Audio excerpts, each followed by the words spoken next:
Téléspectateurs de Ovadia Web TV, bonsoir et bienvenue sur votre émission Santé Plus. Aujourd'hui, nous parlerons de l'infertilité dans le couple. Nombreux sont ces couples qui consultent pour des problèmes d'infertilité, un véritable sujet d'inquiétude et surtout de douloureuses épreuves physiques et psychologiques pour les deux conjoints. Pour débattre de notre thématique du jour, nous avons sur ce plateau le docteur Emmanuel Ewagnon. Il est médecin et gynécologue accoucheur. Bonsoir docteur. Bonsoir Gracia. Bienvenue sur votre émission. Merci de m'avoir invité sur l'émission Santé Plus. C'est un plaisir pour nous de vous recevoir. Alors avec vous, nous allons essayer de mieux comprendre ce que c'est que l'infertilité. Déjà, expliquez-nous ce que c'est. Quand on parle d'infertilité, le citoyen lambda, comment est-ce qu'il peut comprendre cela? L'infertilité est définie comme l'absence de grossesse dans un couple qui a des rapports sexuels fréquents et complets pendant au moins 2 ans. Donc, si pendant 2 ans vous avez des rapports sexuels complets, c'est-à-dire non protégés et normaux, et qu'au bout de 2 ans, vous n'avez pas encore d'enfant, vous pouvez considérer que vous êtes en infertilité et à ce moment consulter un médecin gynécologue obstétricien. Déjà, un couple qui n'arrive pas à concevoir sur 2 ans, on parle d'infertilité. Certains parlent de stérilité. Est-ce qu'il y a une nuance ou est-ce que cela veut dire la même chose? En fait, avant on parlait de stérilité. Et le terme est tellement péjoratif et tellement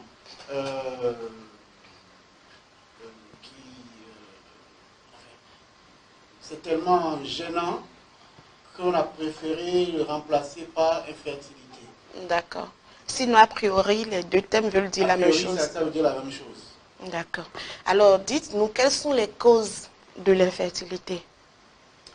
Alors, l'infertilité, évidemment, puisque la grossesse est issue de l'union de 2 personnes, un homme et une femme, l'infertilité est due à des causes masculines et à des causes féminines. D'accord. Avant, il y avait un pourcentage plus élevé en termes d'étiologie de causes qui étaient féminines. Mais maintenant, c'est 50%, 50%. D'accord. Donc il y a 50% de chances que la cause soit due à l'homme, 50% de chances que ce soit dû à la femme. Et donc les chances sont, les causes sont également réparties sur les 2 membres du couple. Quelles sont l'origine alors de ces causes? Alors, il faut savoir que l'appareil génital de l'homme est élaboré de telle manière qu'il puisse émettre le sperme au cours d'un rapport sexuel. Et toutes les différentes étapes de fabrication de ce sperme peuvent être cause d'infertilité. D'accord. Alors, j'ai amené ici une petite planche qui montre l'appareil génital de l'homme. Nous avons ici le gland, l'urètre par lequel sort et l'urine et le sperme. Et vous allez vous rendre compte que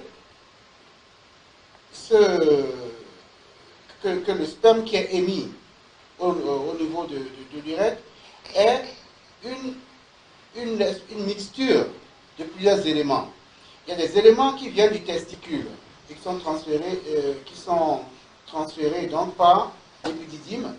Il y a des éléments qui viennent des vésicules séminales, des éléments qui viennent de la prostate, et le tout contribue à faire le sperme. Mais quand il y a un seul élément qui est malade, soit les testicules, soit les vésicules séminales, soit la prostate, le sperme n'est pas de bonne qualité et en tout cas ne peut pas être fécondant. Chez la femme, nous avons ici ce mannequin, schématiquement l'appareil génital de la femme. Nous avons le vagin, nous avons l'utérus, nous avons les trompes et nous avons les ovaires. Alors, si l'ovaire est malade, il ne peut pas y avoir de grossesse. Si la trompe est malade, il ne peut pas y avoir de grossesse. Si l'utérus est malade dans des pathologies, il ne peut pas y avoir de grossesse. Si le col a un problème, il ne peut pas y avoir de grossesse. Si le vagin a un problème, il ne peut pas y avoir de grossesse. Donc, disons que tous ces éléments sont autant de facteurs étiologiques de l'infertilité du couple. Et quand le couple vient pour une infertilité, le médecin commence par faire un interrogatoire. Il interroge l'homme, il interroge la femme, il essaie de retrouver les éléments qui peuvent expliquer cette infertilité. Et ensuite, il procède à l'examen de l'homme, à l'examen de la femme, et ensuite il y a des examens dits complémentaires qui permettent de trouver l'étiologie de cette infertilité. D'accord. Alors, une fois que le problème est situé, comment ça se passe? Les traitements, comment est-ce que ça se passe? Oui, le traitement est fonction du niveau où se situe le problème. Je prends simplement une femme qui vient et on a fait l'exploration, on se rend compte que c'est au niveau de son col qu'il y a un problème. Soit que le col est très rétréci, il y a des infections répétées, soit une situation quelconque. Alors, on agit sur le col, on le traite, soit par des voies mécaniques, soit par des voies médicamenteuses. En tout cas, on lève l'obstacle qui empêche la survenue de la grossesse. Un simple exemple, quand il y a un rapport sexuel, il y a au moins 20 millions de spermatozoïdes qui sont émis lors de ce rapport, Oui. lors de l'éjaculation. Au moins 20 millions de spermatozoïdes. Sur ces 20 millions, il y a une grande partie des spermatozoïdes qui meurent au niveau de ce canal qu'on appelle le canal cervical. Une grande partie qui traverse l'utérus et qui sont détruites par des cellules qui reconnaissent comme un corps étranger qui les détruisent. Une grande partie qui meurt en passant dans les trompes. Et seules quelques centaines arrivent au niveau du tiers essai de la trompe pour la fécondation. Certains iront du mauvais côté, d'autres iront du bon côté. Alors imaginez-vous que vous avez 20 millions en poche, que vous retrouvez quelques centaines seulement. Donc imaginez le nombre de spermatozoïdes qui ont dû mourir sur la route. Et sur ces quelques centaines qui vont tourner autour de l'ovule, il y a un seul qui va pénétrer le champignon qui va féconder. Et ensuite, il faudra que cet œuf migre de la trompe pour aller réintégrer l'utérus. Et ça encore, c'est une autre paire de manches parce que s'il y a des problèmes au niveau des trompes, ben, ça ne se fera pas comme ça. Et c'est ça qu'est l'anidation. Oui, l'anidation, c'est le fait que l'œuf fécondé puisse s'implanter dans l'utérus. Dans l'utérus. Voilà. D'accord. Comme dans un nid. Exactement. Exactement. Et de même chez l'homme, à supposer que c'est un homme qui a eu des blénorragies, des maladies sexuellement transmissibles durant sa vie, il peut arriver que donc au niveau de l'épididyme, il y a une infection qui est un blocage et les spermatozoïdes qui vont ascensionner ne pourront pas passer, se retrouver dans le sperme, ou alors le sperme sera de mauvaise qualité, ou alors la prostate est malade, ou alors les vésicules séminales sont malades, inflammées par une infection ourlienne, n'importe laquelle, et donc tout ça contribuera à avoir un sperme qui n'est pas de bonne qualité, d'où infertilité. Donc vous voyez que notre champ d'investigation est très vaste. Vraiment vaste. Oui. Et avant d'aller même à toutes ces investigations, il faut bien à l'interrogatoire savoir si le couple a des rapports sexuels fréquents. Parce qu'on peut être ensemble pendant 3 mois, 4 mois sans avoir de rapports sexuels. Exactement. Et donc on vient voir le docteur, on n'arrive pas à avoir un bébé. D'accord. Est-ce que vous avez des rapports sexuels? Oui. Quand est-ce que vous les avez? Une fois tous les 32 du mois. Alors à ce moment-là, vous comprenez que l'infertilité est d'abord due au manque d'activité. Au manque d'activité sexuelle. Voilà. Il y a des gens, ils pensent bien faire en se retirant après chaque rapport. Mais si le rapport n'est pas complet, si vous n'avez pas éjaculé à l'intérieur du vagin, il y a peu de chances que vous puissiez enceinter votre conjoint. Donc ça commence par là. D'accord? Et une fois qu'on a débrouillé, qu'on a bien interrogé, est-ce que la femme a des douleurs pendant les rapports, et puis voilà, le rapport n'est pas complet, le rapport n'est pas ce qui doit être. Ça, c'est aussi des causes d'infertilité. il faut commencer par là. Si elle prend aussi des pilules, des médicaments. Mais voilà, elle peut aussi très bien prendre la pilule et puis ne pas savoir que pilule voilà, ne peut même pas la survenue d'une grossesse. Et puis il y a des situations comme ça qui semblent ubuesques, mais qui sont effectivement des causes que nous avons rencontrées et qui sont aussi causes d'infertilité. Parlons justement de cela. Est-ce qu'il y a de petits gestes que nous faisons, de petites habitudes que nous avons qui peuvent être source de ces différents problèmes-là? Non, je pense que une personne qui a une hygiène de vie normale n'a pas ce genre de problème. Par contre, si vous avez des infections génitales à répétition, c'est clair que le milieu vaginal n'est pas propice à accueillir les spermatozoïdes, leur permet d'ascensionner vers le col. Et c'est sûr que dans un contexte inflammatoire, infecté ici et ça, il n'y a pas de chance, donc il y a une grossesse assez rapidement. Un petit exemple, Oui. Une femme qui a par exemple les règles douloureuses, Oui. qui prend souvent les anti-inflammatoires pour calmer sa douleur, Oui. est-ce que cela peut être source d'infertilité? Non. Les règles douloureuses en elles-mêmes ne peuvent pas être sous infertilité. C'est juste une manifestation qui est due à un taux élevé d'une substance qu'on appelle les prostaglandines. Ce n'est pas des hormones, c'est les prostaglandines.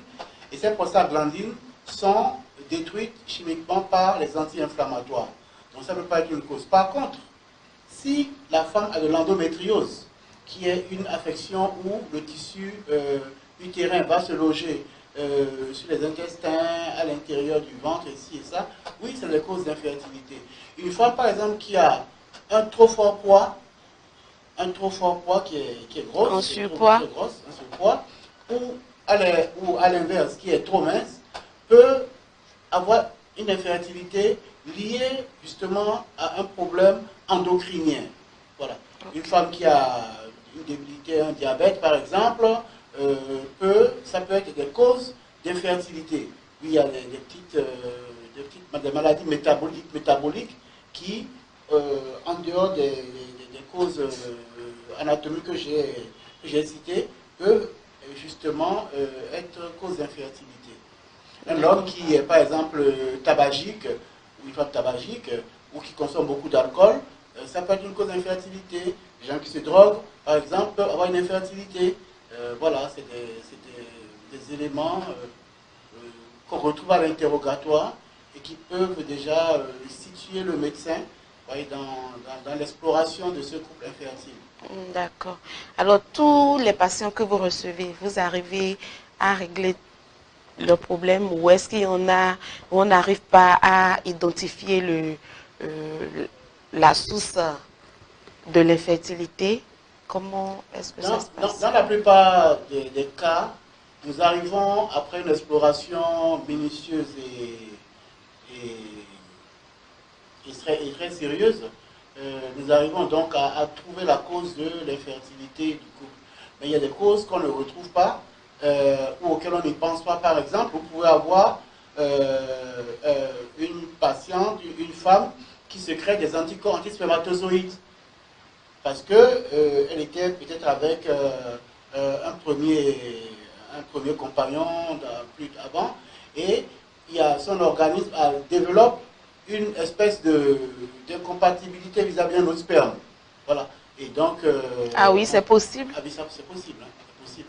Alors donc, en faisant ce que nous appelons le test post-coïtal, c'est-à-dire après le rapport sexuel, la femme vient au laboratoire, on fait un prélèvement et on voit entre le sperme et la glaire cervicale s'il y a une compatibilité. Et bien souvent, dans ce plasma, quand vous recherchez les anticorps antispermatozoïdes, vous pouvez voir qu'il y en a. Et donc, on désensibilise évidemment pour permettre... Avec des médicaments.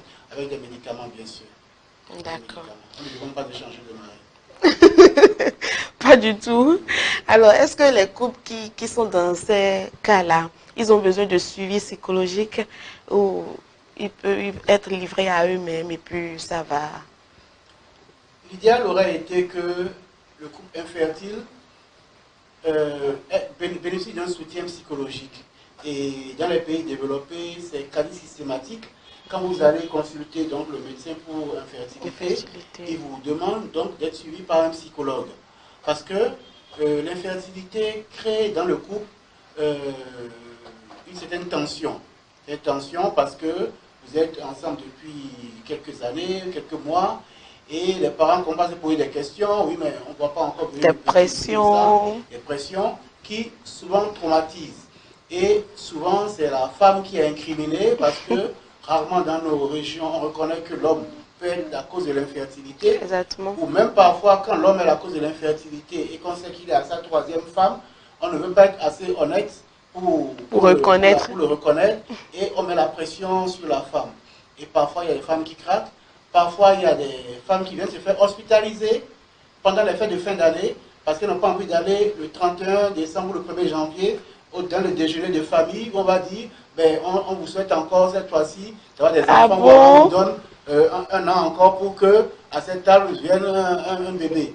Et donc, le stress de devoir vivre ça en sachant que c'est peut-être pas sa faute. Et si c'est ça, ou que c'est pas son désir, fait qu'elle dit, docteur, hospitalisez-moi, trouvez-moi un palu, n'importe quoi, mais au moins j'aurai une bonne raison pour ne pas être à ce déjeuner de famille. Donc ça va jusque là. Donc vous voyez que si on en arrive là, c'est que le psychisme, la dépression. Et j'ai aussi rencontré une dame en infertilité qui me dit qu'elle aurait prié que Dieu lui donne seulement la cuisse d'un enfant dans le ventre pour qu'elle sache qu'elle est une femme. Donc quand on en vient à douter de sa condition de femme, c'est vous dire à quel point le moral et le psychisme sont atteints. Exactement. Donc votre question de savoir si les couples ont besoin d'un soutien psychologique, oui. Forcément. Oui, idéalement. Est-ce que vous avez un dernier mot? Je pense qu'on est déjà à la fin de notre entretien. Non, sauf encourager nos frères et nos sœurs à franchir le pas et à venir rencontrer le médecin quand ils voient qu'ils sont en couple depuis un certain nombre de temps et qu'ils n'ont pas d'enfants. Et venir voir d'abord le médecin avant d'aller vers les thérapeutes et de prendre des tisanes qui ont pour rôle parfois d'aller désorganiser le fonctionnement de l'appareil génital, de créer des kystes, et ici avant que la femme ne vienne consulter. D'accord. Merci, docteur. Merci d'être passé nous voir. C'est un plaisir. Alors, chers téléspectateurs, nous estimons que vous avez appris beaucoup à travers cette émission. Ce sera tout pour Santé Plus de ce jour. Merci de nous suivre et à très bientôt.